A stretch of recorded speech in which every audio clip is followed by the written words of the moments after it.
Welcome. PIO 205. Study Section 1. Body Fluid. Introduction. Body fluid. Bodily fluids or biofluids are liquid originating from inside the bodies of living people. They include fluids that are excreted or secreted from the body, and body water that normally is not. The dominating content of body fluids in body water. In human, approximately 60 to 65% of body water is contained within the cells. In intracellular fluid, with the other 35 to 40% of body water contained outside the cells. In extracellular fluid, this fluid component outside the cells includes the fluid between the cells, interstitial fluid, lymph, and blood. There are approximately 6 to 10 liters of lymph in the body, compared to 3.5 to 5 liters of blood. Body fluid is the term most often used in medical and health context. Modern medical, public health, and personal hygiene practices treat body fluids as potentially unclean. This is because they can be vectors for infectious diseases such as sexually transmitted diseases or blood-borne diseases.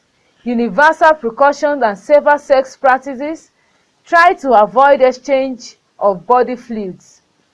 Body fluids can be analyzed in medical laboratory in order to find microbes, inflammation, cancer, etc. Learning outcomes for study section 1. At the end of this section, you should be able to explain the main components of intracellular fluids and their importance, discuss the main components of extracellular fluids and their importance, understand the main components of homeostasis, pH, and buffers. 1. Intracellular fluid. Human cells are bathed in fluids both inside the cell and out. In fact, the water that is inside the cell makes up about 42% of the total body weight. The fluid inside the cell is called intracellular fluid, ICF.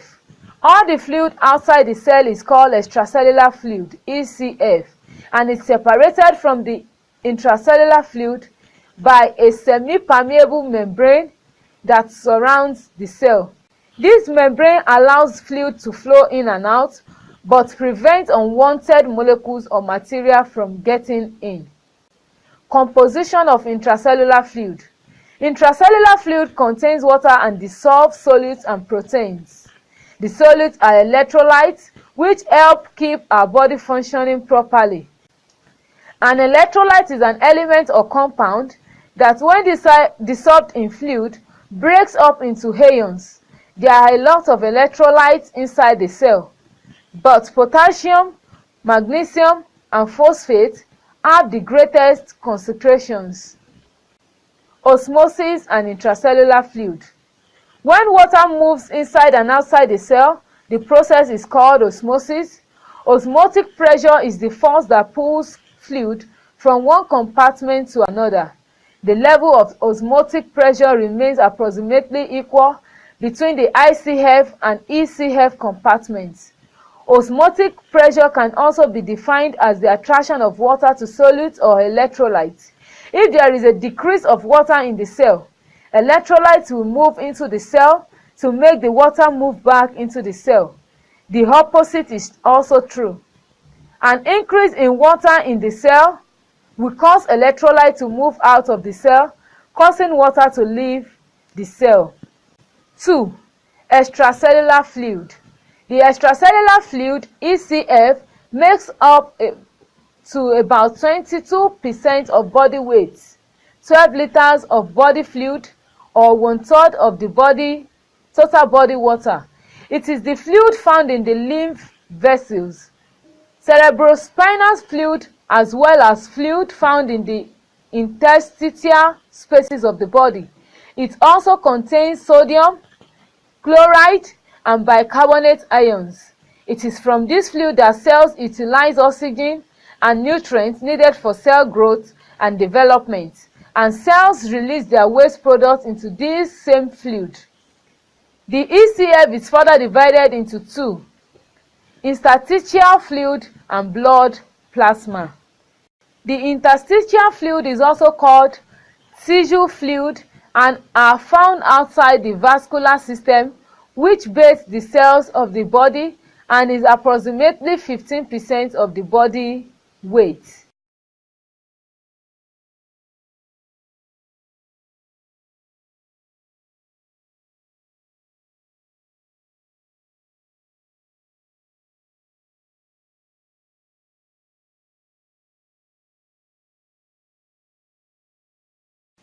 Homeostasis as a whole involves all the body regulatory processes such as A. Regulation of body water, B. Regulation of body pH, C. Regulation of level of body glucose level,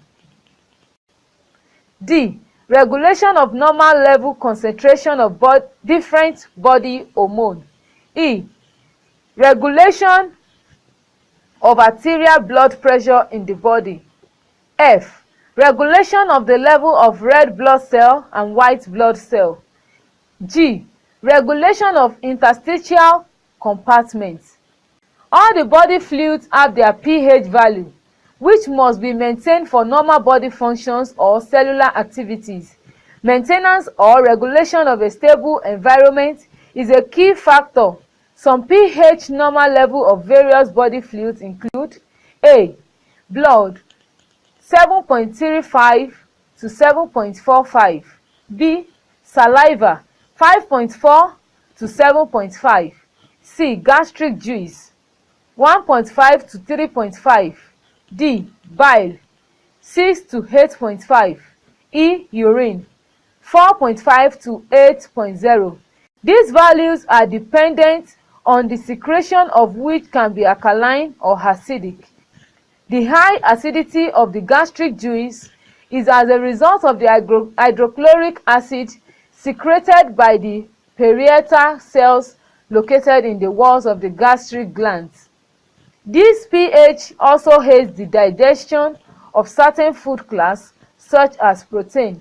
Buffers are substances like bicarbonate, phosphate, and some proteins that help in modulating normal pH values or conditions. Summary of study section 1. In this study, you have learnt that human cells are bathed in fluids both inside the cell and out. In fact, the water that is inside the cell makes up about 42% of the total body weight. The extracellular fluid, ECF, makes up to about 22% of body weight, 12 liters of body fluid, or 1/3 of the total body water. Homeostasis can be defined as the maintenance of the body fluid or level. It can also be defined as the maintenance of the constancy of the internal environment, both the intracellular or extracellular compartments. Now we've come to the end of study section 1. Thanks for listening.